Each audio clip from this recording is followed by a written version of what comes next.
All right, everybody, we are live, and looking at the clock, it is 5:10 p.m. Eastern Time, which is always a good thing, as UFC Long Island has come to an end. And ladies and gentlemen, especially if you are newer fans, we have learned a valuable lesson. The MMA gods giveth, and they taketh away within a matter of minutes. And that is what has happened during this card. UFC Long Island is shaping up to be one of the great ones. When we look back on fight night events, the whole card was really solid. We had a lot of finishes, a lot more than a lot of people expected. And then the main event ends with heartbreak. Brian Ortega, Yair Rodriguez, we were looking forward to a war between these two guys. And in the end, it ends abruptly. Brian Ortega suffers a shoulder injury, looks like a torn labrum. Yair Rodriguez gets the victory, but does he get a title shot after this? I have a feeling that question is going to come up here on the UFC Long Island post-fight show. Thank you for joining us. I am Mike Heck, joined by the rest of the trio here. We got José Youngs, we got Jed Meshew. The takes will be fiery. They will be fiery indeed. Jed? Oh, no. Well, let's start with you, Jed. You are, as many people know from watching BTL and all the programs we do, you are very high. You are a very big fan of the work that Brian Ortega has put in inside the octagon. Huge fan. Big fan. After seeing the way that this fight unfolded, the way that it ended, what is your reaction to it all? I'm sure it's the same as everybody's, but let's just hear it from the man himself. Yeah, it sucks. It sucks because there's a part of me that's like, well, at least he didn't win, because I really just super don't like when Brian Ortega wins, which he does a lot. So that's unfortunate for me. But this is like the least fun way for him to lose, just like an obvious, not a real thing. Like, oh, that was just flukes is a word I don't like to use a lot in fighting, because like, it's not really a lucky punch. You throw the punch and it lands. You were trying to punch the dude, and that, that's just how the cookie crumbles. But there's obviously a fluke sort of event and how that happened. And so it's just a bummer, especially because that fight was really fun too. Like, I mean, it wasn't like really fun. It wasn't Matt Schnell, Sumudaerji fun, but like they were getting after it on the feet. There was that big long clinch, which was whatever, but Ortega had just gotten him down, and it looked like, okay, well, there's a minute left, and now we're going to do the Ortega thing. Like this could be a really fun back and forth battle. And then it just, aside from the fact that it also ended so awkwardly, because I was doing the live blog and I was like typing something at the time, and then all of a sudden there's like, wait, what's happening? I look up from whatever I was writing. It's like, oh, Brian Ortega is, this is weird. It's like, yeah, the fight's over, and that happened. So it sucks. As a man who has also torn his labrum to shreds, I can tell you that sucks, and all of that is crappy. And so it's just really unfortunate, especially as the capper to an otherwise pretty fun card.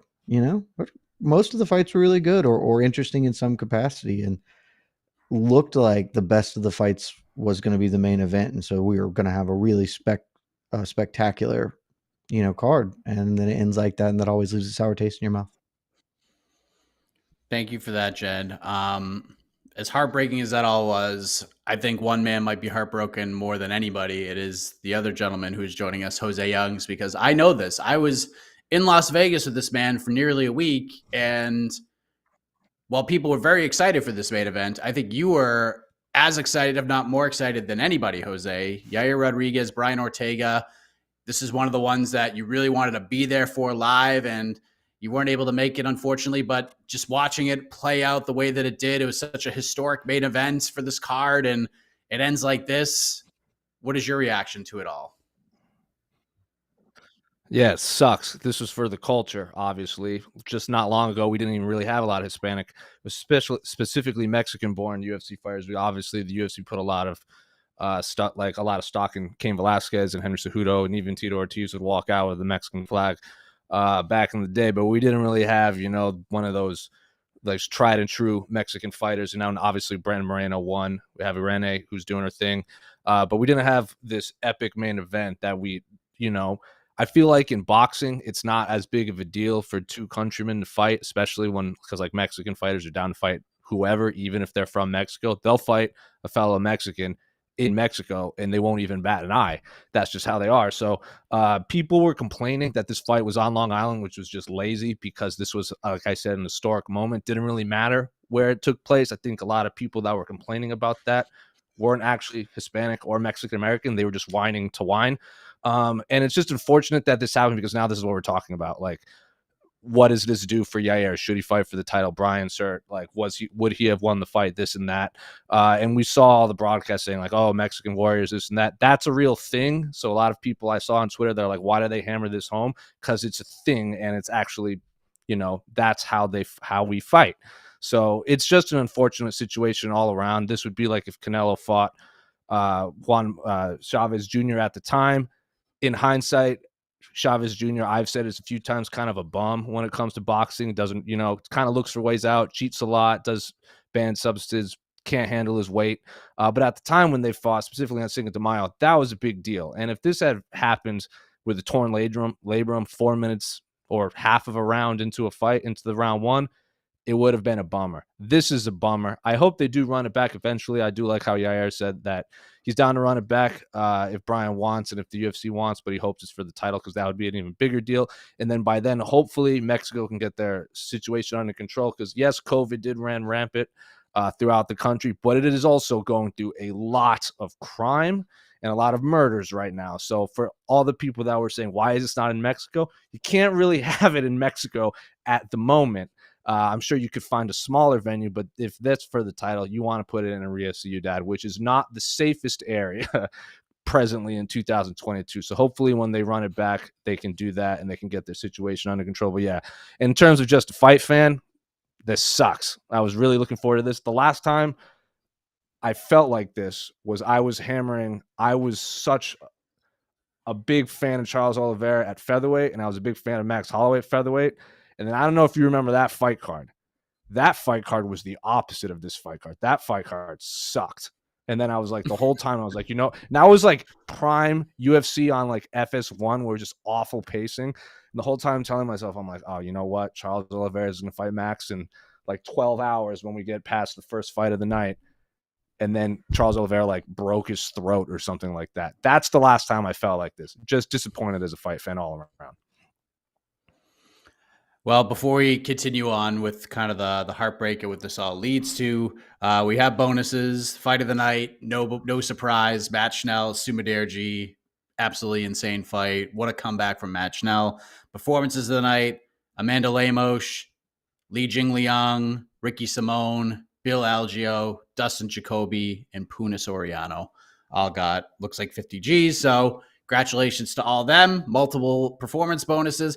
And if I'm the UFC, I'm giving Matt Schnell a little under the table performance bonus money as well. Not only should he have gotten fight of the night, this is one of those things where he should have got 100 G's, because that comeback was absolutely ridiculous. But I'm not going to complain about multiple bonuses and these fighters making some extra money. So good on them.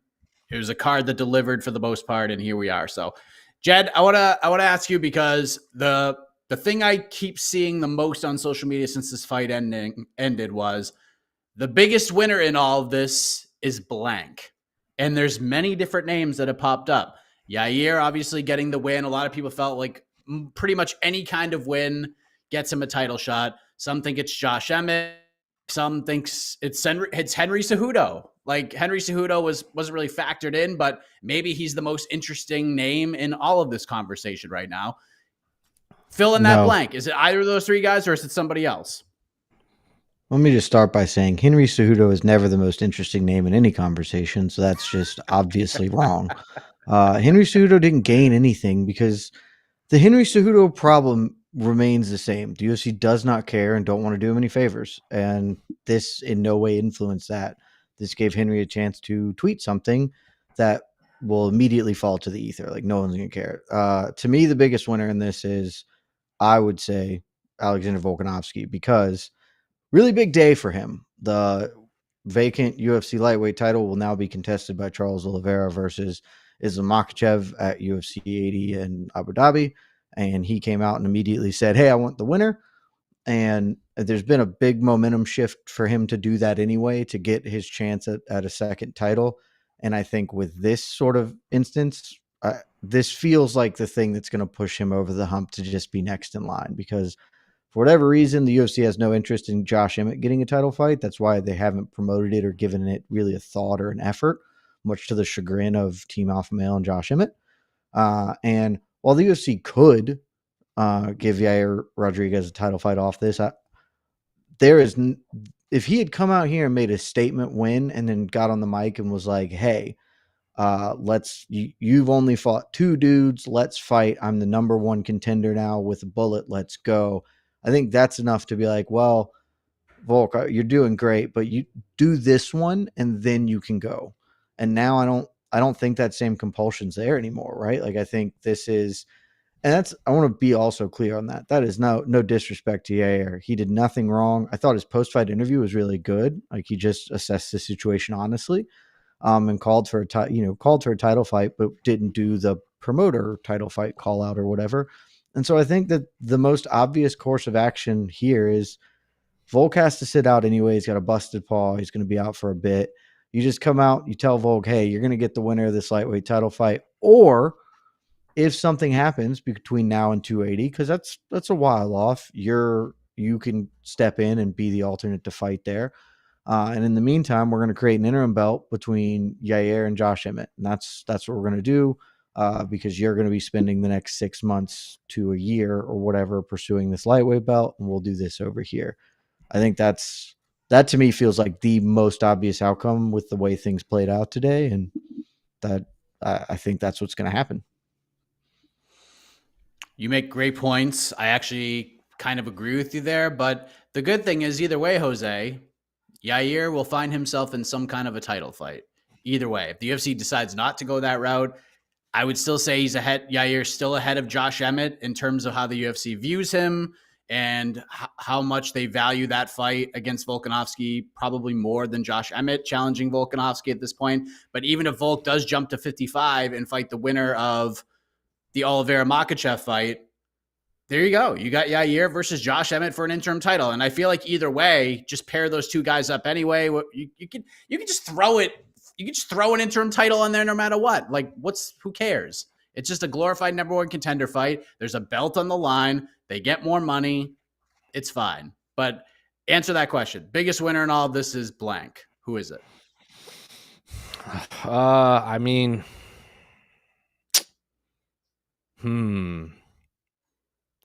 I don't know. I truly don't know. I have no answer. Because Volkanovski, like he said, he tweeted what he tweeted, but I don't even think that's going to happen. Like, yeah, Volkanovski can fight for the lightweight title. I truly don't think that's going to happen. If Charles wins, he's going to fight Conor in Brazil. Facts.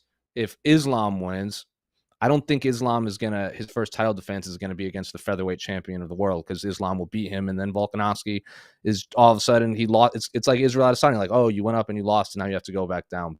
Cool. I don't know. Yair, maybe, because like I said in our Slack channel, like Yair is going to fight for the title no matter what, like you said, whether it's for a fake interim title or for the undisputed title against Alex Volkanovski. So I guess Yair. Josh Emmett's the biggest loser, because as New York Rick on the scene said, Dana White, who's doing the post-fight scrum right now, just said Josh Emmett is, quote, one of the guys there. You never want to hear that if you're a fighter, especially someone in like the top 3 of your division. So I guess Yair's the biggest winner and Josh Emmett is the biggest loser. Volkanovski's not even healthy. Henry Cejudo can't even fight until October. So it's kind of a moot point at this point, because like I said, Charles wins, he's fighting Conor. Islam's not going to fight the featherweight champion, his first title defense. So Yair, I guess, by default. Yeah, if there's 2 endings of sentences a fighter doesn't want to hear, one is one of the guys there, and the other one is, yeah, he's in the mix. You don't want to hear either of those 2 things, because that means you're not really in the mix. You are below the other people who are probably in the mix. So yeah, just a rough way for this thing to end, and it kind of puts a awfully looking colored bow on what was a really fun card either way. We'll see what happens with the state of the featherweight division moving forward. But Amanda Lemos gets a good win, and the sportsmanship all the way around from both women. Michelle Waterson-Gomez is like, yeah, I tapped to the gilly in the second round. Amanda Lemos gets back on track, gets the big win. Li Jingliang with the second round KO of Muslim Salikov. Just the emotion that was a really cool moment. Matt Schnell, absolutely ridiculous. That fight was insanity. Gets it done. I do want to talk about another featherweight fight that delivered. Shane Burgos versus Charles Jourdain, Jed Meshew. This fight was insane. First round, back and forth, very competitive. Second round was clearly a Shane Burgos round. Third round, Charles Jourdain flips a switch. Almost 10-8 Shane Burgos. One of the judges saw it that way. And actually, no, he didn't, because he gave it 10-8 to Shane Burgos. Didn't give the 10-8 to Charles Jourdain. I forgot about that. So it's a 28-28. The other two judges give it to Shane Burgos 29-28, giving Burgos rounds 1 and 2, excuse me. Your reaction to the fight? Did the judges get it right? Was Burgos the rightful winner? What do you think? Fight ruled. It ruled in a way that was very different than I think what we were all expecting, or at least certainly what I was expecting. I thought they was going to chuck mitts for 15 minutes, and it was going to be awesome. And instead, Charles Jourdain chucked a lot of mitts, and Shane Burgos ate him a lot. But Big Apple Burgos pulled out the W. Man is 7-0 in his home state. But I am not confident that he should have won that. I scored the fight 28-27 for Jourdain. I gave Jourdain a 10-8 round in the third. I gave Burgos a 10-8 round in the second. I feel really confident that that is the actual correct way to score those two rounds. And round one is the swing round. So this is one of those things where, you know, I would bet that our colleague AK Lee is going to do a robbery review on this fight. I would say it's not a robbery because that first round was really close. And to me, rounds 2 and rounds 3 should be viewed as even. So it's just however you scored the first round. But it was disappointing that nobody scored this bout correctly, like at all. That there was one 10-8 and that 10-8 went to Burgos and not Jourdain, when I think if you're weighing them out, Jourdain probably deserves a 10-8 more than Burgos does. But I think both of them cleared criteria and both should be 10-8. So nonetheless, the fight was awesome. And both those dudes, Charles Jourdain probably comes out of this fight looking better because Shane Burgos can't keep doing what he's doing, because in the very near future, it's going to result in him getting brutally knocked out, like a lot.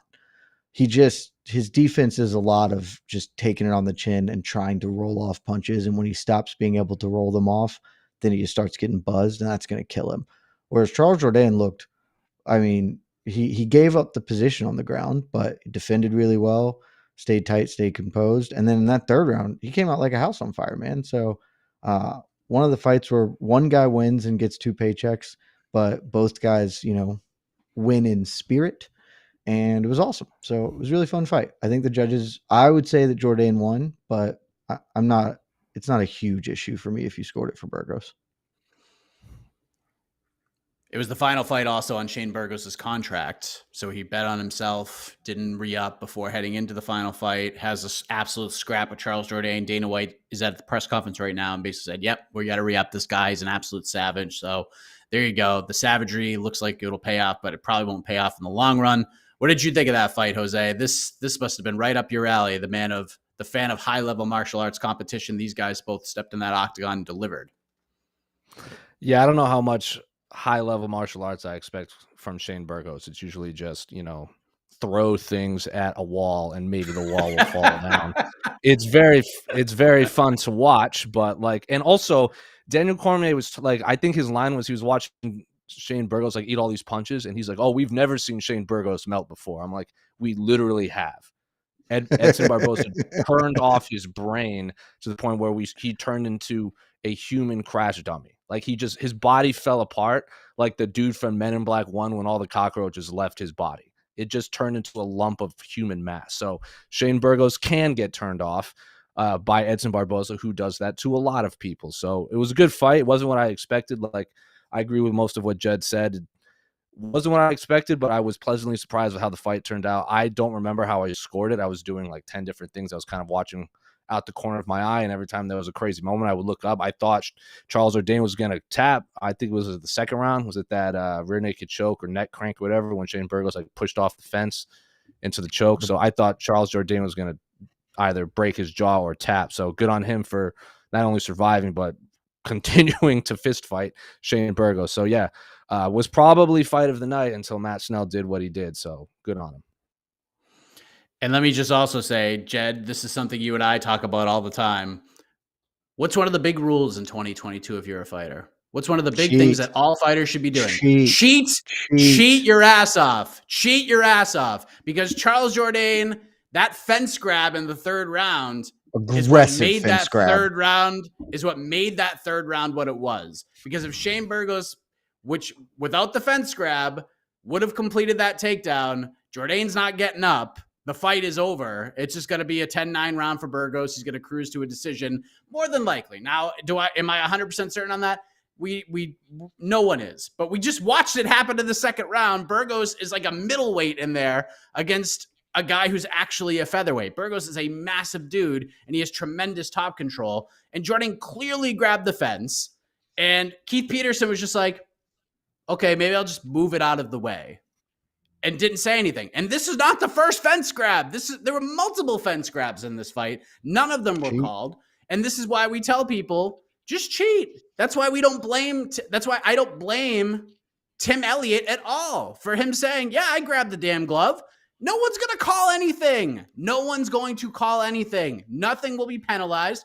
Grab the goddamn fence. Just grab the fence. No one's going to stop you. And that's why this fight was so competitive in the third round, because Keith Peterson accepted all the nonsense all night long, all the time. Keith Peterson's no-nonsense approach is gone. He's accepting nonsense now. He's putting money into nonsense, and it's gaining interest at a rapid pace.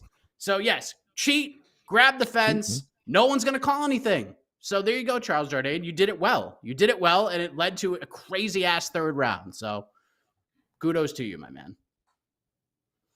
There you go. Yeah, man.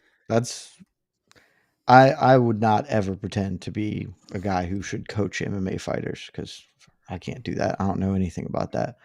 But if I was in a gym and my coach wasn't teaching us how to and inspiring us to cheat constantly, I would think, oh, we're not doing enough to win, because it's just, there's literally no downside. It is all upside. And I will be honest, when I realized Keith Peterson was the ref for the main event, I was like, oh my God, he's already allowed so much nonsense today. What the hell is going to happen here? In the end, different kind of nonsense happened, but there's no reason not to cheat. There truly is not. And I would unashamedly counsel any fighter to actively cheat very, very hard in there, because it's the difference between you winning and losing a fight. It can easily be the difference between you winning and losing a fight. So, yeah, it was all super that, but, it is what it is. Jose, not a fan of cheating. He has apparently left the room. But there's a scene in the first fight. Oh, there he is. Cheating is silly. Don't do it. Don't listen to the two fools next to me. Is it cheating though? Is it cheating? Because if you don't get punished for it, it's not a bad thing. It's obviously not illegal because nothing bad happens. Mm-hmm. So is it really cheating, or is it you just being veteran savvy? That's what I see a lot. But it is what it is. Listen, until it gets called, we're going to continue to have these conversations. So get after it. It's like the movie Mighty Ducks. Gordon Bombay's the coach. He's teaching the kids how to take dives. Go to your local MMA gym. I want to see fence grab class from 10:30 to 11. Get that done. I'm just saying, if Yair Rodriguez does rematch Brian Ortega, it's probably really tough for Ortega to submit him if he just sticks both hands inside of one of Ortega's gloves and just holds on. It's like, yeah, try now. Nothing's going to happen to me. Try now. Oh, man. But yeah, that did happen. I had to call it out. It's fine. It still led to a third round being as crazy as it was.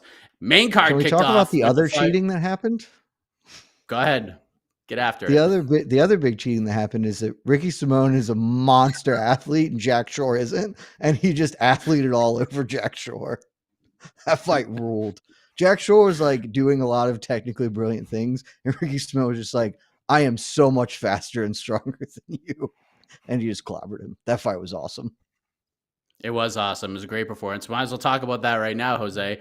Bantamweight, well, it's not the best division in the sport. It is a very fun division. I call it the Intercontinental Championship division of the UFC, where these fights will always deliver. They're always good. And this is what everybody had circled. And Ricky Simón just went out there and clubbed and subbed Jack Shore. That was some performance. A lot of people weren't giving Simón a big chance to win this fight, but this is the one everybody had circled on their card. And this was fun for the 8 minutes and 28 seconds that it lasted. So were you surprised that the fight went down this way, that not only did Ricky Simón win, but he went out there and finished Jack Shore and made such an emphatic statement?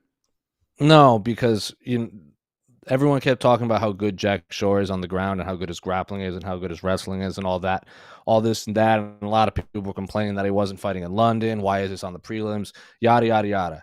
The fight was going to happen regardless of where it was, and the fight was going to end the same way regardless of where it was. So again, moot point, people just complaining for no reason. Also, Ricky Simón has an accent over the O. I'm tired of people not spelling his name incorrectly on social media. Also, Ricky Simón does really well historically against really good grapplers like Rafael Sansao, Ronnie Yaya, Brian Kelleher has a bunch of submission wins. If his strength is just he's freakishly strong and way more athletic until he runs into someone that's just more athletic than him, like a Rob Font or Uriah Faber, and he's probably going to beat you if he's more athletic than you. So Ricky Simón was going to win that fight regardless of where it was 10 out of 10 times. Jack Shore is really good. He's going to get better. Like Jed said, some people are just freakishly strong and freakish athletes, and we've all seen those guys at the gyms that are just super frustrating because they could be blue belts going up against a brown belt, but that blue belt is just really strong and can just power out of submissions like, oh, cool, rubber guard, I'm just going to flex and push myself out of it. And then the brown belt's like, well, what do I do with this? He has no neck, and his traps go on forever. So that's Ricky Simón. If you get him in a choke or you try to grapple with him, it's going to be a bad night. And that's what happened with Jack Shore. Tremendous performance. Both guys are very fun. Jack Shore, his jab is just a beautiful thing to watch. When that guy has his jab going, he's so nice. It's just so nice to watch. And Simón he was doing a bunch of good stuff. And then it was just, Ricky was just like, I'm such a better athlete than you. You're boned. That was just all that happened. It's like Jack Shore did like 10 great things to stay upright along the fence. And Ricky would just be like, here comes an elbow at the speed of light, and I'm on your hips at the same time. I elbowed you in the face, and I'm on a double on your hips instantaneously. Like there's no gap to you to do anything. Good luck. And you can't do anything about it. It's like, did you like the call out, Jed? The Sean O'Malley call out? I like the call out because I think it would be a good fight in like a world where that would happen. And I think it also like makes sense as a call out because they've had their friction before or whatever. It's just not going to happen. Like, because Ricky Simón would turn up Sean O'Malley. Like he would just fold that man into a pretzel. You can't make that fight if you're still trying to be in the sugar show business. And I think the UFC is still trying to do that. So like, unless they've suddenly decided that they want to back Ricky Simón in a big way, which I don't think they're going to. So I still think it's a fine call out because like, whatever, Ricky's going to be one of those dudes. He's going to get whoever they can agree to fight him at this stage because that's a tough ass fight, man. And not a lot of dudes are going to want to take it. So I'm fine with the call out. I certainly liked the way he did it. I'm the sweetest thing in the division was like, that was kind of clever. So I'm cool with it. I like that. Ricky Simón does not get enough credit for his mic savvy. He's actually a very funny guy. He's a clever dude. Good interview. You just don't hear from him that often. He's very picky with who he wants to do interviews with. And yeah, that was a great performance. I do want to, before we go to the peeps, I do want to talk about the main card opener because a lot of people sort of had this penciled in as like their own personal co-main event, more so than the actual co-main event. Miesha Tate making her flyweight debut. She looked good on the scale. Didn't look like the weight cut really zapped her all that much. A lot of people felt, and she was super confident that with any kind of a victory, she would be next for Valentina Shevchenko. Shevchenko had already basically said that if Miesha beats Lauren, we're going to be fighting for the belts. And a lot of people were just kind of picturing that fight already as like a done deal. And Lauren Murphy comes in as this pretty sizable dog, goes out there, she just put it on Miesha Tate. Left Misha a bloody mess. My opinion, she won all 3 rounds. I think 2 of the judges agreed with that, and then she got a 29-28 mixed in there. Lauren gets it done. Jose, your thoughts on Lauren Murphy's performance against Miesha Tate to kick off this main card at UFC Long Island? I didn't really have an idea of who's going to win this fight. I didn't really sit down and think too much of it. But when Damon did that interview with Lauren and she said she was really sick going into the Valentina fight, and then she reiterated that at media day. Anytime you hear a fighter kind of reflect on that, my first question is, well, let's see how big of a factor that really was. Fighting someone like, I'm not saying that Miesha was going to beat Valentina. I'm not saying that Miesha was going to beat Lauren Murphy, but Lauren Murphy just looked like she was leagues stronger in like physical strength than Miesha Tate. Miesha Tate's obviously fought at bantamweight and she went down, and Lauren Murphy also fought at bantamweight. She just looks like she could just do whatever she wanted in there with Miesha Tate. And when she was like jabbing her, throwing her around, defending everything. Now, if Lauren Murphy really was that sick against Valentina, and we saw how Tyler Santos performed against Valentina, who was also injured had an injured foot. My question is, how would a 100% healthy Lauren Murphy do against the Valentina that showed up against Tyler? I'm not saying she would win, but the question is there. So Lauren Murphy did what she had to do. She fought another former champion, beat her very convincingly. I thought she won all 3 rounds. Daniel Cormier and the commentary were actually nice to her, unlike her last 2 performances. So, yeah, good on Lauren Murphy. She's maintained her position. More people are talking about her. She's obviously not going to fight for the title next, but I loved the call out. Saying she was going to fly to Paris and sit cage side for Jessica Andrade and Manon Fiorot, because she's like, that's probably a number 1 contender fight. I want to fight the winner to claim the number 1 contender spot. I think Lauren Murphy has low-key been pretty good on the mic. Remember when she was on Fight Island and she just went on that super rant against the media for her rankings, and then all of a sudden everyone was talking about Lauren Murphy's ranking and was she justified? Which she was. She's like, I beat so on and so forth. And then Jessica Andrade was 1 fight, and now she's ranked above me, and she just went on this scathing rant, and it was great, and everyone was talking about her. She did that again, so I think she's low-key pretty good on the mic. She performed well, probably one of the better performances she's had in a long time. So, yeah, can't ask much more from her if I'm her coaches outside of a finish against Miesha Tate. She had good mic work when she called for the title fight too. Like when she was against JoJo, like that was like a very compelling claim. She seems to have a perennial chip on her shoulder, and I love it. Yeah, she's just always been pretty good on the stick. We just never get to really hear it all that often, just depending on where she's at on the card. But what did you think, Jed? Because I know I'm not like we joke internally about you just being on the Miesha Tate, not saying bandwagon, but you seemed very confident that Miesha would win this fight. And before we hit record, you're like, I don't really remember being that strong on Miesha. So just your thoughts on that fight, how Miesha performed and how Lauren performed. Were you surprised it went the way that it did? Super. And I thought Miesha was going to win the fight, but like I've been getting a lot of flack for this one, as if this was one of my stronger statements that I like really was shaming people. It was like, no, I mostly don't think Lauren Murphy's that good, which I may well be wrong about, but I don't feel wrong about, even if I am wrong, I still feel like I'm not. But Lauren Murphy looked the best she ever has. Like, let's just start there before anything else. Like, I think that is the best we've ever seen Lauren Murphy. I think the change of camp, maybe there could totally be something to the illness at Shevchenko, though I don't think that would have functionally changed that fight in any regard.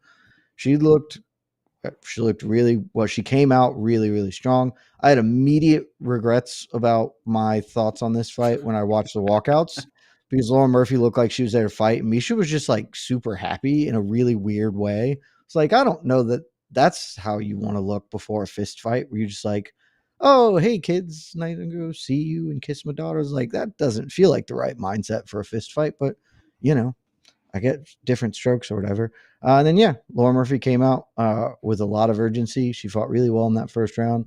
Miesha made some adjustments, and Lauren adjusted with her in the second and third and got the jab going. I thought she looked the best she has ever looked. I also thought Miesha Tate looked... I kind of now think I have to go back and watch old Miesha Tate, because in my head, she's not that bad a fighter. She was horrifically bad tonight. And it's possible that I just have a different view, because in my head, I remember the time that she tackled and choked out Holly Holm, who is much more physically strong. Do you remember that fight? She was about 2 minutes she away was- from losing. Yeah, but she won. Yes, I remember losing a lot of that fight. She She also lost- won the second round, I think. The second by round was tackling and 10. grappling. She won. She lost 3. I think the second round she 10-8'd Holly, and then she was well on Yeah, her way to losing before she tapped her.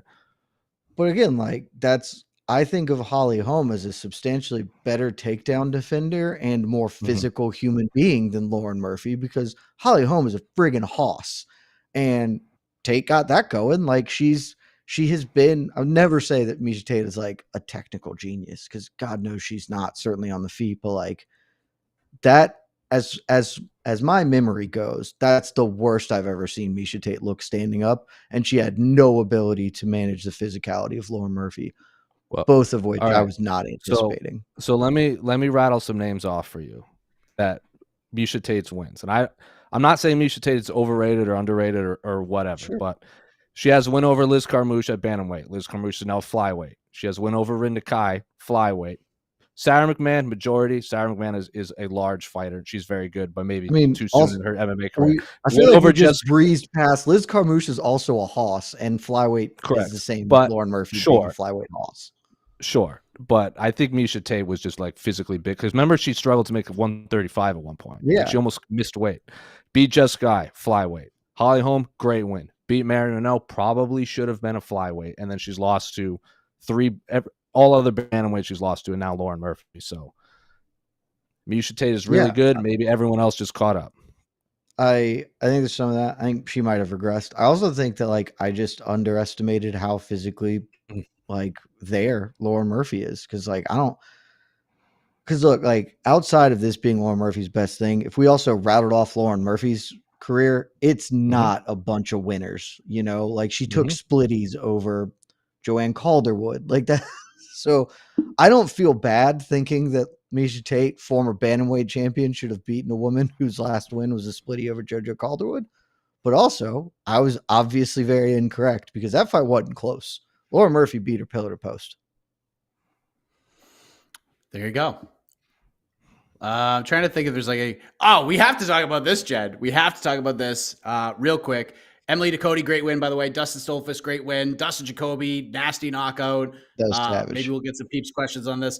But we have to talk about Bill Algeo, Herbert Burns, Jed. We have to talk about that fight, because that fight was insane. Herbert Burns gets the fight to the ground. He's got a triangle on. He's trying to go for the arm. Then it's back to the triangle. Then he's trying to do the combo with the arm again.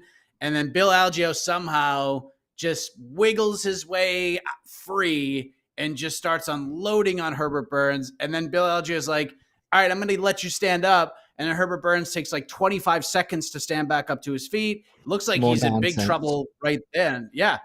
Fight should have been stopped right then. Fight should have been stopped right then. Fight should have been stopped right there. Bill keeps it going. Second round starts. Like apparently during the Canadian, because I didn't get to see the corner during the rounds where I was watching. But apparently I saw some tweets saying that like Gilbert Burns is basically saying like, I don't think he wants to go back out there. But Herbert gets obviously did not. Yeah. Doctor comes in, looks at Herbert, and doctor, it's New York. So I'm like, there's no way they're going to let this guy go out and fight. And they're like, okay, go out and fight. And Herbert goes out and fights, and Bill just puts it on him some more. And Herbert's trying, like he's trying to like throw his legs up, he's trying to get something cooking. And then eventually just Herbert's just exhausted. He can't stand back up. Keith Peterson had seen enough nonsense, which is way too much of it. And the fight is over. Bill Algeo gets his first stoppage win, I believe, as a UFC fighter. It goes down as exhaustion from damage or retirement is the way that it's worded in some cases. But just talk about the chaos of that fight and what happened there, because that was just madness if you guys didn't see that. That fight was an even more condensed version of what I thought that fight would be. I guess we should also mention there is a real possibility that Herbert Burns like blew out his knee. There was some talk about in the broadcast. I don't know if that's true or not, but like that seems to be a really possible thing that happened. Chiming in. Herbert Burns did confirm on his Twitter video he blew his knee out. So just want to throw that out there so you don't. That obviously makes like a pretty big difference in how it all goes. It was a weird fight. I immediately I bet on Herbert Burns because he's a really big underdog. It's like, I don't know, that dude is really good at the whole jiu-jitsu thing. I feel like, and Bill Algeo is really bad at wrestling, so I feel like Herbert Burns can take him down and then just find a way to his back and tap him. And so I felt like a freaking genius for the first 2 minutes of that fight. It was like, oh, this is a wrap. Like, Burns has that in, and then he couldn't either. Algeo's defense was phenomenal, or Burns waffled too much between going after the arm or picking on the choke, whichever one. But in the end, Algeo fought his way out of it, and Burns was done. Like, he was very clearly done the moment Algeo escaped from that triangle. And the fight should have been stopped when he refused to stand up. So like that was a lot of nonsense. His corner should have absolutely stopped the fight. I'm more mad about that than anything. Like, clearly your dude is done. Your brother cannot physically fight anymore, especially if he was telling them in the corner that, hey, my knee is shot or whatever. Like, just don't send him out. There's no reason to send your brother, your student, your friend out there to go obviously get his ass beat for however long he can take getting his ass beat. And so it was really weird. Credit to Bill Algeo for fighting his way through that. But it was a super weird fight, and I don't know what to do. Like, I don't know what to make of any of it, especially with the knee injury. Because without the knee injury, I think you cut Herbert Burns, because you're not allowed to have 3 minutes of cardio and be a professional freaking fist fighter. But the knee injury makes it so, like, that could just be the whole thing. I don't know. Super weird fight, though. It was a super rare fight. Jose, anything else that we didn't talk about stand out to you as a moment that we didn't get to before we go to the questions and the peeps and Casey? Yeah, Dustin Jacoby's a bad dude, and I want to see him fight the winner or the loser, Jamal Hill, Thiago Santos, because the winner should obviously move up the rankings. The loser should fight Dustin Jacoby, because that will be fun and will satiate my bloodlust. That's a good pick. It is the wrong pick, and I will give the right pick on to the next one. And it's better than that. Dustin Jacoby will like my idea better than all of those ideas. But that's something to think about later. If Dustin Jacoby had his choice, he would be fighting the corpse of Shogun Rua. Don't want to see that fight happen. No, that's not what we're doing. We're not going to do that. We're going to do something better than that. So stay tuned for on to the next one. Let's go to the peeps, Casey. Let's see how they're feeling after some afternoon MMA. Casey's got no sleeves on, so you know it's serious business. Can we just talk about how great it is to be done with fights at 6 p.m. Eastern time? Because I could get used to this. This is nice. You guys are living the West Coast life right now. I know. Guess what? You guys live in the best time zone. What? It was awesome being out in Vegas, by the way, and dealing with the West Coast time zone, and it sucked going back home. It sucked. The West Coast time zone is better in those regards. But next week we get to do it again. So early day MMA. It just everything starts an hour later. So instead of 11 a.m., it's going to be noon and then 3. The best time zone is Arizona's time zone, because we don't fool around with that nonsense daylight savings. I do respect that about you guys. I'll be honest. Air horn for time zones. Air horn for time zones. This is what you get. That's what you get when you're the last state of the continental United States. You don't fool around with no time zones, and our roads make sense. Are you really the last? I had no idea you were the last. 48th state, baby. 1912. Rhode Island was already 100 years old when Arizona became a state. Man, and you I'm sure there's a lot of other benefits too. I mean, that would have been a perfect time for some retrospective bed music in the background. You know what I mean? Right. Yeah. We need a better producer. I wasn't prepared for United States history today. But okay. Music with horns. Yeah. Let's get to the peeps. Daniel M.A. Yair's victory was legit. Ortega popped his shoulder while Yair was holding it for an armbar. So, any thoughts on this comment? It's not. It's both incorrect and correct at the same time. Technically, yes, it is correct, because all victories are legit because you're fighting another human being, and so anything that human being does that contributes counts. Checking a kick, or Jan fainting, or whatever the hell it was that made Rakic step back and blow his knee out. That's all legit. This is also blocking JDS's overhand. Well, I won the fight because I blocked the shot. All of that is technically true. The reality is this: he didn't pop that shoulder out in an armbar. Shoulder popped out when he was pulling away from the arm bar. So if you just grab my arm and I yank it back like that and it pops out, sure, you technically did the thing. Also, that's not in the normal course of business, a thing that happens. His shoulder is obviously compromised. I have blown out my labrum twice playing rugby in college, and I had the same thing would happen. Mine just never got better. And the reason I blew it out the second time was I was grappling. I was doing grappling training or whatever, and I dove forward and it just popped out. And it's a thing that if you just did normally, your shoulder would be fine, but mine is already weak. And it just is that. I am not a medical professional. I am 1,000% certain that is what happened with Brian Ortega. So yes, technically is legit. And I'm not here. I don't think any of us ever said it wasn't legit either, but it's also kind of fluky and not the normal expectation of how that would go. Yeah, Yair knew it wasn't a legit victory. He knew it. Just stop acting like he submitted Ortega. It's just one of those things. Yair won. Luckily, Yair was winning that round anyway. Fight people. Yeah. Just and luckily, contact sports have injuries like this that occur, and they're still real, but it's also not as real as had Yair back elbowed him in the face and sent him to the netherworld. Mm-hmm. Ricky Simone's gonna be a problem at bantamweight. It's 5 in a row. Yeah, dude's real good. He's real good. I do think what Jose said earlier is correct. Like, I am interested to see how he does, because the times he's faced people who can match his athleticism, he hasn't done all that well. And so, I mean, there aren't that many dudes that can do that, if we're being honest. But like when he does fight those guys, I don't know. I just don't know the well of tricks he has to like actually compete with them outside of just being like, I'm super fast and super strong and you're super boned. He's very good. That Rob Font fight did wonders for him. It did wonders for him. What happened in that fight?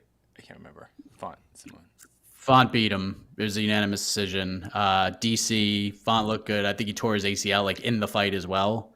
So it was it was one of those ones that both guys grew a lot from. Ricky Simone, he's always been one of those fighters I thought had a lot of potential. He just never got to see it. But tonight, I think we saw it. That loss to Uriah Faber is just weird, because that was like Uriah's comeback out of retirement fight after like several years, and then he just it was like 45 seconds. Yeah, just got it was like when I didn't like it was like when either, but I mean that's near. Yeah, but it was like when Ryan Bader beat Tito Ortiz. Like they fight 10 times, that happens once, and like Ryan went on to have a good career, and Ricky Simone will go on to have a good career. It was just that night was weird, and we still make fun of Ryan Bader for losing that fight. Ryan Bader didn't fight on the West Coast. Bader didn't fight on the West Coast for years after that because of the amount of family and friends that went to that. It said it just got like too much. That's why I would always fight in like Hamburg and Brazil and England or Sweden, or you just fly everywhere. Didn't want to fight in the West Coast. This question is for Mr. Heck. I bet Mike was happy because our announce team today had this. Oh, God, I loved it so much. I loved that so much. And the fact that at no point through that entire broadcast from 11 a.m. till it was over, John Anik did not take that jacket off once. Not once. DC, Felder, they were rocking the dress shirts. They had the beautiful gold jacket on the back of the chair. I bet John Anik's wearing it now. If John Anik's about to fly home to Florida, he's probably wearing it on the plane. He's probably going to sleep in that thing tonight. He probably slept in it last night. And you know what, John? If I had that jacket, if I was in your shoes, I would do the same thing. I loved it. I was so happy that the UFC and ABC and ESPN and Disney made that happen for everybody. Seeing Megan O'Leary in the jacket was awesome. All of them wearing the jacket was amazing. But John Anik wanted that more than anybody on this planet. So I was really happy to see that. And he didn't take that thing off once. It was amazing. I noticed Felder took it off for a moment, but I think he looked over at Anik, and Anik still had it on. So Felder, I think, wore the whole time. Yeah, he took it off. Yeah, on the whole time. And but poor DC. I think he only put it on for like when he was on camera. After that, I don't think his body could contain that. I think they kept it on. I think they kept it on for the main card. Yeah, the main card, I think they all kept them on. Did it? Okay. And they kept it on during the prelims and everything. Because the main card's on ABC, so they're like, you better wear those damn jackets Always during the main card. All right. So loved it so much. Let's talk. We did have a user who was kind of upset about your cheating thing, and he wrote a few times, but I'm just gonna kind of use this comment. Don't cheat. Have a strong sense of autonomy and take pride in the character you design. These guys are indoctrinated into these sorts of beliefs. It's just, I mean, you're using a lot of big words and being wrong at the same time. So I'm sorry. I want to live in a world. Hold on. I want to live in a world where I don't have to say that. I want to live in a world where the referee is just like, you're grabbing the fence. That's a point. You poked him in the eye. That's a point. You kicked him in the ding ding. That's a point. Like maybe what your warnings take place in the back before you go out there. The referee goes to each locker room. That's the pre-warning. It's the pre-warning, Mike. Well, that's how it should be. Then you get multiple warnings in the cage. I know. And then it's so dumb. It's so dumb. Someone says, we'll take a point. It's like 5 or 6 times. It's like 5 or 6 times. Do you really? Joe Selecki, it's stupid. Do you really think every time there's an eye poke, every time there's a light groin shot, point deduction? Yes. Every other sport on earth, when you break a rule like that, it's a penalty. Sport on the planet. But to me, the issue to me, the issue is this. And this is kind of a solution rather than an issue. It's the amount. It's like, because it's a full point. That's I don't know. It's like I wish there were half points. I wish a ref could just say, don't do it then. Don't do it. You know how to not get a point deducted? Don't fucking cheat. It's not cheating. It is. You're doing an illegal thing that by definition I understand is cheating. what you're saying is cheating, but there's intentional cheating, and there's like, oh crap, I'm falling down. I'm just falling down, and there's incidental cheating, and I think that's But in that situation, I think we treat all cheating like murder, basically. To me, like all cheating is like there's no degrees. Like in football, is there 5-yard penalties? I don't even know. I don't watch football, but yeah, they're different yardage penalties. And that to me, that's the issue here. There's like we treat everything like it's I don't know, whatever 50-yard penalty. I don't know what you want to equate it to in basketball or football. Okay, fine. Okay, 50-yard penalty in basketball is tremendous. Yes, exactly. I'm gonna play your game, Casey. I'm gonna play your game because I understand where you're coming from. Okay, I understand what you're saying too, but I don't care what you this case. Just take points. Yeah, in this case, all right, let's just say we play by that. Okay, that we don't treat each penalty exactly the same. In the sense like that, Keith Peterson should stop the fight, and Shane Burgos should be given an automatic takedown and should be on top of Charles Jourdain. Then you restart it. Yeah. I am always okay with, for fence grabs, I am okay with just awarding the position because I think that is a fair and equitable way to handle that. You have to do that. I don't think half points or whatever. I just for low blows and eye pokes, I think you just take the point. I also just don't really care about doing half points the same way I think a half point scoring system is stupid. We have 10 points, just use them all. And be more liberal with your scoring or whatever. Well, I know, but that I have always thought that was really stupid. There's no reason to have 10. You could have a 3-point scoring system. You just adjust it all. None of this will ever adjust. And to go back to the original question, the only reason I'm telling people to cheat is because it is the obviously correct thing to do given the circumstances. The actual answer I would like is what Mike is saying. I would like there to be actual repercussions for people who cheat, thus theoretically or hopefully removing cheating from the sport. But that doesn't happen. And because I'll get on my personal soapbox on this thing, the UFC spends $200 million or whatever the shit they pay USADA to invade people's privacy to not weed out drug offenders for that cheating. But this, which is far more rampant and directly affects fights in those ways, we just can't do anything when that's actually a way quicker way to solve it. So don't cheat. If you're okay with accepting what happens because you will be competing in a sport, people do cheat. And they will cheat against you, and you will be at a huge disadvantage as a result of it. Yeah. I guess I think it just comes down to the penalty because we're saying TJ Dillashaw is a cheater, but also we're saying Charles Jourdain is a cheater also. It's different. Yeah. I'm not calling. But if you're saying he cheated, that was not the first fence grab of that fight. That was not the first fence grab. There were multiple fence grabs in that fight. And secondly, that fence grab in particular changed the entire course of that third round. It is a back and forth third round. Shane Burgos is getting lit up a little bit. Then Burgos has him ready to go down. The takedown is a done deal. If there's no fence there for him to grab, it's a takedown, and Burgos ends the fight on top. Spends the rest of the round on top. It's a 10-9 round. We're not talking about scoring controversy. We're not talking about anything. Instead, Jourdain grabs the fence, doesn't get the takedown for Burgos. Keith Peterson just kind of like slaps the hand away after the takedown is not completed because he grabbed the fence. And then Jourdain beat his ass for the rest of the round. I love the hand slap. The hand slap is the funniest thing to me. It does nothing.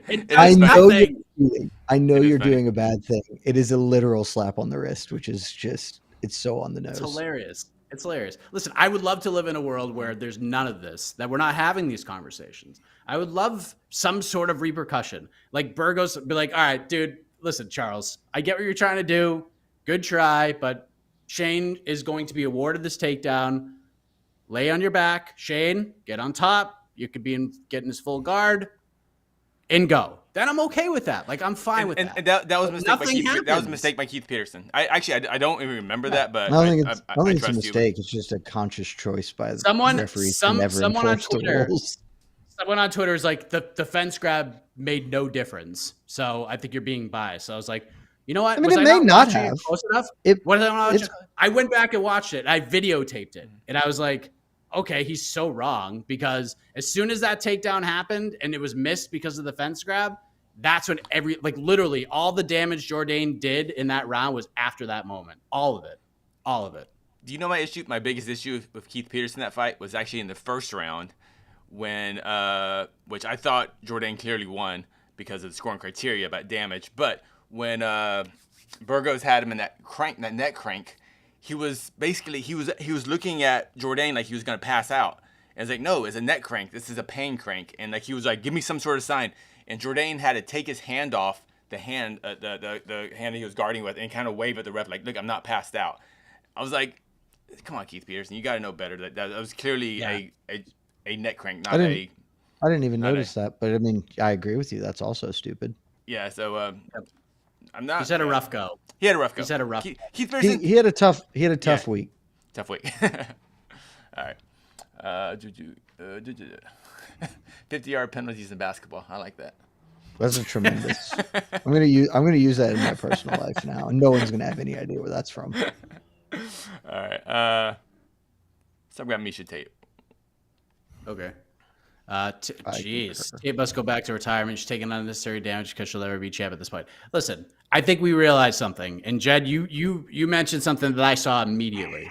When Miesha Tate walked out, she looked like Ronda Rousey when she walks out in WWE. It's just a big smile. She's waving to the peeps. Like, she looks actually happy. She looks very happy to be there. And wins and losses matter, sure. She would love to fight for the title and love to say, I'm the one who slayed the beast and became a champion in 2 separate divisions in my UFC career. That's great.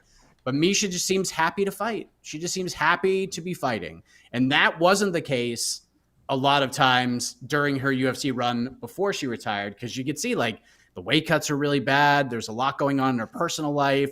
There was a lot sort of holding her down. And it seems like now, like, she's just happy to fight. Like, she's enjoying training. She's enjoying the process. All the rest of life seems to be falling into place. Like, she just seems happy to be there. So I don't think she needs to go back into retirement. I don't think the whole goal, I mean, the goal of all fighters at most points is to be a champion, and you would love to be the champion and get those opportunities. But for Miesha, I think she's just happy to be back and be happy and free, which I don't think she's felt in a long time as a fighter with everything that was going on in her life, which sort of led to her retiring the first time. I don't know. What do you think, Jose? Because, I mean, listen, we've both followed Miesha Tate for a long time. You don't see me, like, it's very rare you see Miesha come out and she's just like loose as a goose. She's free. She's got that smile on her face. It's actually good to see. Like, she may have lost the fight and she got beat up a little bit, but she seems happy just fighting, Jose. Does she not? Yeah, she gets to fight in front of her kids. She's back in the UFC. How long did she take off? And this was essentially a number 1 contender 5 fight. years. So, yeah, she's a popular fighter. She gets to fight in front of her kids. She gets to do what she likes. If she wants to keep fighting, so be it. I also know she had something wrong with her nose for a long time. Like she got it shattered against Amanda Nunes. She got it shattered against Caitlin Vieira. So it seems like she has like that Frankie Edgar thing where she gets touched once and her nose just starts leaking right away. So I don't know the actual damage of the nose or how much of that is just aesthetics that you should just turn the faucet on. But yeah, if Miesha wants to keep fighting, I'm not going to tell her not to, because it's not like she got knocked dead. She just got a nosebleed and possibly a broken nose. But that's 30 minutes now of her fighting, her basically getting her butt kicked for 30 minutes now, back-to-back fights. Now It's 40, isn't it? 40 Wasn't minutes. Wasn't Vieira 25? Oh, Vieira was 25? Yeah, it was a main event. Okay, main and she event, she got dominated pretty much that whole fight, right? Yep. From what I remember. Yeah.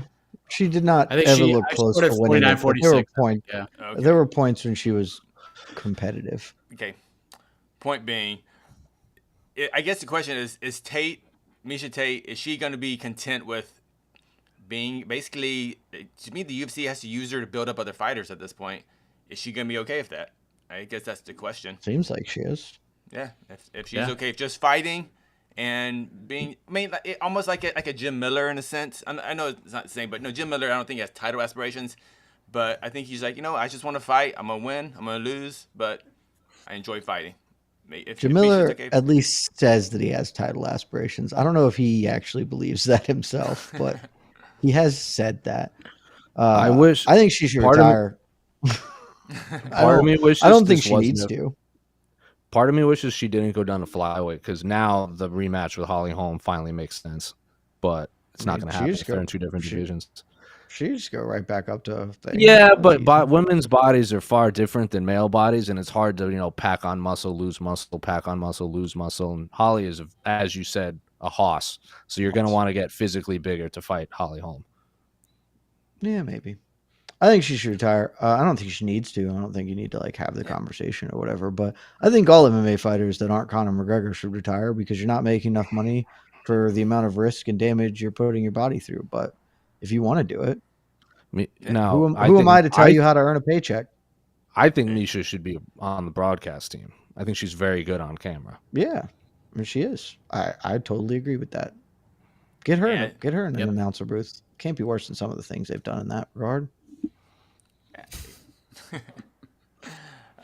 I think she should go back to 35. I think she has better, easier fights at 35. 35 is a worse division by sure. Yeah. I'm with you on that. That division's bad. Yeah. Just do fun. Yeah, just get in there and do some fun fights.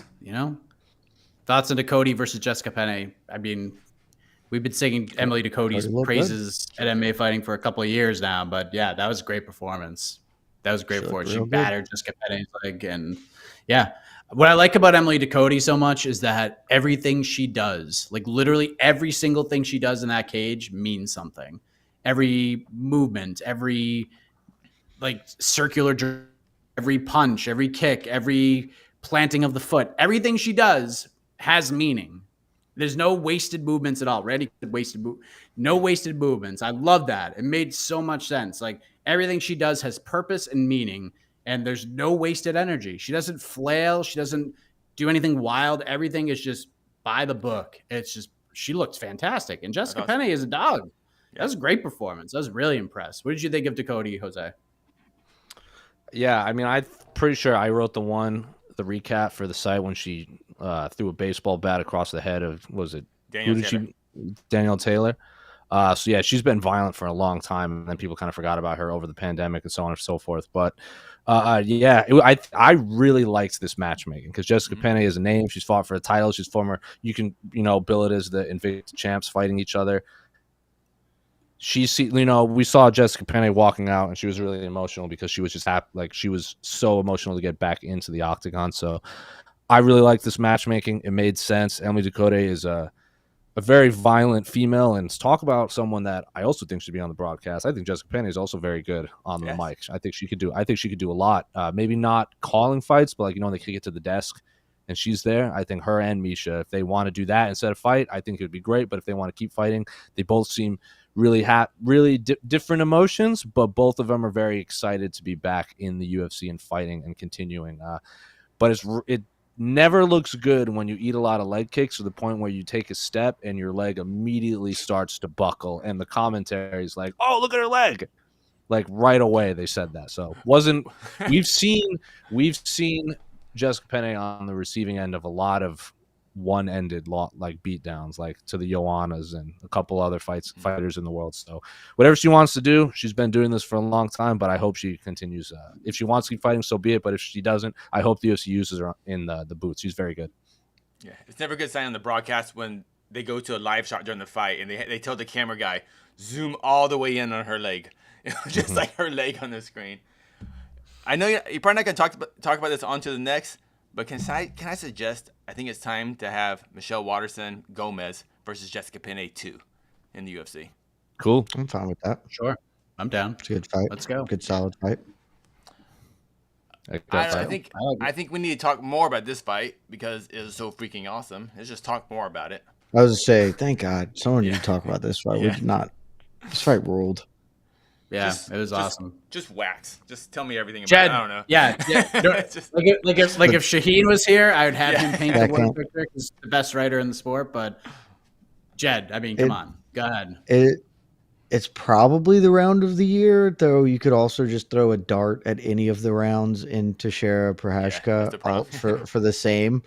So I'm not confident it's the round of the year. That just had 5 of them, so they stand out less than this one did. But the first round was like a fun round, and the second round was just absolutely bananas. Like Matt Schnell is not a man who's unknockoutable. In fact, he's been quite knockoutable for a lot of fights in his career. And so when Sumudaerji was just that, I mean, he was tuning him up anyway, but that one elbow, like where he just came over and landed clean on the side, I was astonished that didn't just faceplant Schnell. And then he kept trying to like force it and do it when Schnell like just had his hands up here. He was like, please don't do that to me again. But the whole thing was insane. And then I don't know, because Schnell was also throwing heat back, which was a horrifically bad like strategy. As far the whole time I was like, I didn't care. I had a bet on the under. I didn't care who got. I just want somebody to get got. And it was like, why is Schnell throwing back? He should just dive on the hips because he can obviously submit this human being if he does. But he just kept firing back. And I don't know if one of those ended up hurting Sumudaerji because some of them landed and got through, or if Sumudaerji just got physically exhausted from the Homer Simpsoning of Matt Schnell. But then as soon as that fight went to the floor, that was it. Like I had no doubt in my mind that Schnell was about to wrap this thing up because he instantaneously moved to mount. Sumudaerji rolled, and then there was the finishing sequence. But that was awesome. Like, I think the UFC tweeted it. Maybe somebody else did. Live Odds had Matt Schnell as a plus 3,000 underdog in the middle of that round when he was getting obliterated, and then 20 seconds later or whatever it was, he turned the tide and won. So that was an awesome round. It was the most fun of the entire card by far. Is that submission of the year? No, I don't think so. It's got to be on the short list. It's in the 5. It's number 1. It's in the 5, but I don't think it's number 1. I mean, if we have comeback of the year, that's comeback of the year. It's comeback of the year for sure. I don't know, even man. Tough, I think. I don't know. Glover had full mouth. beating the shit out of him before he got. That was the problem. That fight, Yuri Glover was so freaking good. Like everything else is kind of that could be the problem is that fight could be fight of the year, comeback of the year, and submission of the year all in one. Round of the year. It's all 3 of those for me at the moment, and that's the problem. I thought of this fight when it was happening. I was like, that might be round of the year, and then I was like, actually. Round 5. I don't know if any of those rounds are as good as any of the Glover to Prochazka rounds. And I was like, actually, this fight is kind of just a miniature version of Glover. Like literally, yeah. And just like physically smaller and condensed. It was just that. That was the fight. Honestly, the more I think about it, the more I'm coming around to the idea that Glover Year is the best fight of all time. I've watched it like 4 times since. That fight is unbelievably cool. In terms of just pure entertainment, absolutely. Just pure entertainment and high stakes. Oh, yeah.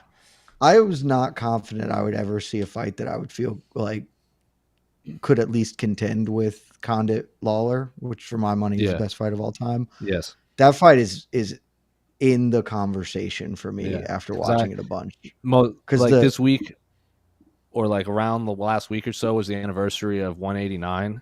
So I was doing a lot of the socials for it, and I rewatched Lawler Rory It 2. holds up so well. It that does, one holds up less well. but that's what I'm saying. Lawler Rory was not great until the last like 2 rounds or so. Yeah. The And first 2 are not that interesting. But the singular moments there are etched in stone. So if you want to tell me that it's the greatest fight, fine. I don't think it is. The post-round face-off is just iconic in a way that few things are in the sport. And the fact that Robbie Lawler had 2 mouths on his face is also pretty wild. But yeah, Condit Robbie is just a better fight. Yeah, I think I was more entertained martial art wise at Condit GSP. Honestly, that fight is I don't think enough people talk about that as one of the great fights ever too. It's a really fun fight. But yeah, I don't know how we got down this rabbit hole, but the point is, if you want to call that fight, if you want to call that round of the year, I won't have an issue with it. But I think there are 5 rounds in the light heavyweight title fight this year that have a equally strong case for that. Yeah, certainly the 5th round of that fight, which is probably the best round of that fight. Yeah, I think Anthony Smith said it best. I spoke with him at Radio Row. We talked about that fight because he had said some things like the headlines may not really reflect what he meant, because he said like both guys had terrible performances. At least like that's what came out of his mouth when he was on the MAR. They did kind of, but they also had the. But at the same token, yeah, I was like, what did you think of that fight? Like, where would you rank it? Like now that you've gone back and watched it and digested it, and he said, in historical context, it's nowhere near the top, but in terms of entertainment, there's no close second. That's what he said. Yeah. Also, near the top is a bold statement for a fighting heavyweight title fight.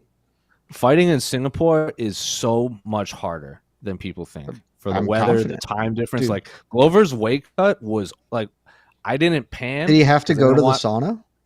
I didn't just pan walk around over outside? to it. But when Glover and Yuri faced off, because remember how it was like old style weigh-ins where they had to get on the stage sucked out? Oh, yeah. And then he walked up. He looked like death getting off the scale. He looked like he was going to just pass out from walking down the stairs. And then Yuri also did not have the easiest weight cut. So, yeah, if they rematched on neutral territory in a not crazy climate of Singapore, I'm curious how it plays out. But they're going to rematch. Take a couple more. I hope so. More. Yeah. All right. Dude, I'll take it infinite. We have so much time. It's not even 7 o'clock. We could do this for 6 hours. My Saturday would be normal now. Got to be team players.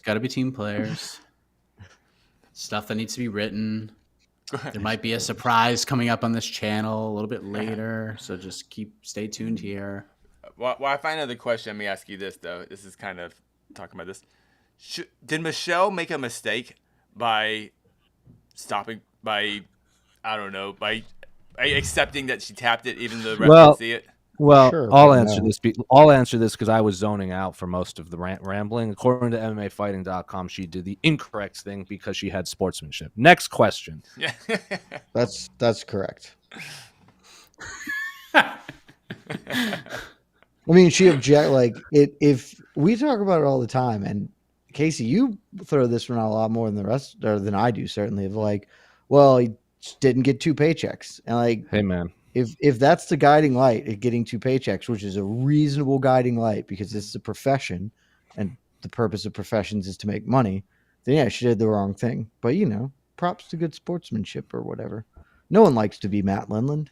Yeah, I think she would have got. Yeah, she was in a bad. Yeah, I think when she was released from that choke, I don't think she even knew where she was. So I don't. Yeah. I'm with you on that because the way she got up did not seem like she had it all together. Yeah, that felt like a real tap because I am out of this tap, not this sucks tap. Yeah, correct. All right. It was kind of like the Dustin Jacoby Daun Jung knockout because Daun Jung bounced up and always went backwards but we knew. But like Dustin Jacoby did it right and Daun Jung was banged up and that was the right call. He was done. I don't know what this question means, but maybe I missed something. Why is Abu Dhabi being advertised as home territory of Islam Makhachev? Because of 280. Because he likes to fight there. Because it is in the Middle East, which is a vast majority of Muslim people, and It's a religious thing. Yeah, Yes. not Yeah. a where you Yeah. thing. Yeah. Religious I'll thing. tell you, when I was that's why there, The UFC isn't going to Russia, but they are going there. I can't remember the 267. Was that the last Abu Dhabi card? I lose track of That was these the things. October card. That was when Yeah, Glover won so- the title. Yeah. I can't remember the name. Yeah, so UFC 267 Abu Dhabi, Li Jingliang got booed mercilessly, and Hamzat was a rock star. Same as Corey Sanhagen and Jan. So this is a home. It's not home crowd, but it is definitely enemy territory for Charles Oliveira. Islam fought on that card too, right? Yeah, he ate. That was the Dan Hooker alive. fight, right? Yeah. Yes. He ate it. Yeah, I'm trying to think when I Yeah, was but there then- for Habib versus Dustin. Poirier. Yeah, Yeah. Poirier. Yeah, it was. Yeah. This is it like- felt like Habib was from Abu Dhabi. Like it felt like that Like was I've his hometown for sure. like The I've closest said. you can get. yeah, Like I've said 1,000 times, before, as soon as Charles beat Justin Gaethje, I said they are going to make this specific fight in Abu Dhabi, because if Charles Oliveira beats Islam Makhachev in Abu Dhabi, give him whatever he wants.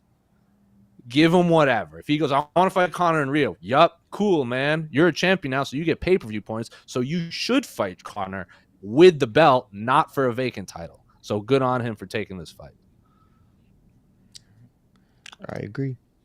If he goes, I want to fight Volkanovski in Rio, great. If he wants Ooh. to fight Francis Ngannou, great. I don't care, because that point, Charles is probably if he beats Islam and someone goes, Charles is the greatest lightweight ever, I'm not going to argue.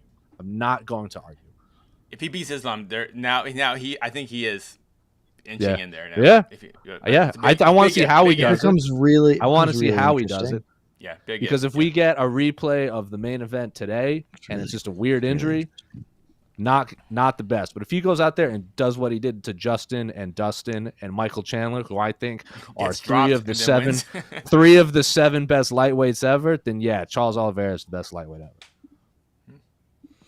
I don't know. That's a really interesting question. Still Yeah. a giant if. He's got to get that giant if. Yeah. Well, yeah. I just mean it would be such a fascinating question because of all the Would have- losses he He has would have already. he would have a better resume than Habib. If I you mean, don't a count lot the of people- losses. If you don't count the Yeah. losses, that's all. If you just count wins, It's, you I- don't it, count it the I've becomes. also I don't have an issue with the argument. I just think it's a really interesting question. I am Yeah, not I willing also- to say that like. I also think there's 100% like I've said this a few times on the show, the difference between greatness and talent, and the fact that he was 10-9, and now he's all of a sudden at the top of the mountain. That is a great feat to pull off. Unbelievable. He could be. Absolutely. He's not more talented than Habib, but he could be greater than Habib. Yeah. Oh, if yeah. he beats Islam and wins his 12th fight in a row, if we compare the 12 fights, the recent 12 fights of Oliveira to the 12 most recent fights of Habib, it's close. It's at worst, it's like neck and neck for Oliveira at worst. But Sure. you can make a strong And he- case that Oliveira's is better. I And then still Conor like, McGregor's going to knock him out. Oh my gosh! Oh man, There's That'd like be a real such an MMA thing. possibility. It's like a Absolutely. real possibility. everyone, Conor Absolutely. McGregor everyone wins drops the fight. Charles before they lose. I know. Yeah. That's the issue. And that's why Habib would be so hard for Oliver ever to beat, because Habib was just dominant. That's all. It was just dominant. Yeah. And it's just what you like more at that point. What you weight more. I get why people are saying it, Oliveira. No issue. Yeah, it's a fine argument. I think it's interesting. Trying to match make featherweight, Yair Emmett, number one contender, sure, or interim title fight. I feel like this is the fight no matter what. Yair versus Emmett. Alan Mitchell, think just in that's case what's the happening. fluke of the first fight. I don't know if Bryce is going to get Alan, maybe. Who's that other cat that was supposed to fight Ilya a couple times? Evloev. Yeah, that's the fight for Mitchell, because they're stacked on top of each other in the rankings. That's the what fight. Evloev wants. That's what Evloev wants. I think that would be Really a should dope shoot fight. higher.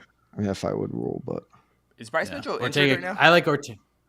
Yeah, he hurt. Well, he's on the mend, but he was injured, and he injured himself in the Barboza fight. Oh, okay. Just probably broke And his Dana- hands, I think. Dana's already said he might be down to do Yair Emmett for an interim title. yeah, saw that Yeah. at the post. I like I mean, it. that's Yeah, just what's happening. That's fine.